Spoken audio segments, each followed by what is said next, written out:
हम पीसफुल लोग हैं, हमारी एक पूरी तहरीक है जो कि पीसफुल तरीके से चली है।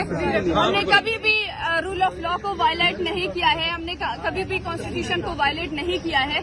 अभी जिस तरीके से यहाँ पे नाजायज मुकदमात लगाए जा रहे हैं, अभी मुझे बरी किया गया है, उसके बावजूद अभी दोबारा से यहाँ पे अदालती रिमांड के बाद मुझे छोड़ने के बाद दोबारा मेरे ऊपर 3 MPO के तहत केसेस लगाए जा रहे हैं, जिसकी वजह से मुझे गिरफ्तार किया जा रहा है। इसके बावजूद भी हमने हमेशा से कानून और आइन का एहतराम किया है। हम इस वक्त भी यहाँ पे खड़े हैं, हमारे साथ पूरी वकला बरादरी मौजूद है और ये सच और हक की जंग है।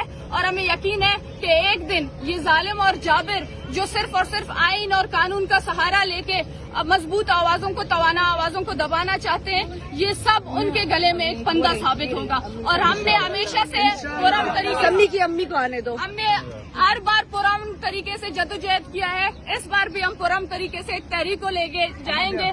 अगर रियासत को हमारे हाथों में हथकड़ी पहनाने से, अगर रियासत को हमें जेलों में डालने से बलूचिस्तान में उठने वाली वो तवाना आवाज, वो हकूक की जंग, वो सच की जंग अगर दब सकती है तो एक सम्मी की नहीं, एक मारंग की नहीं, हजारों महरम के हाथों में हथकड़ियां डाले, मसला नहीं है, हमें काबिल कबूल है। ये जंग हमारे कौम के लिए है, हमारे अवाम के लिए है, सच की जंग है, हक की जंग है, इंसाफ की जंग है। और हमें पता है कि इंसाफ की जंग में दुश्वारियां होती हैं और हम उन तमाम चीजों को फेस करने के लिए तैयार हैं।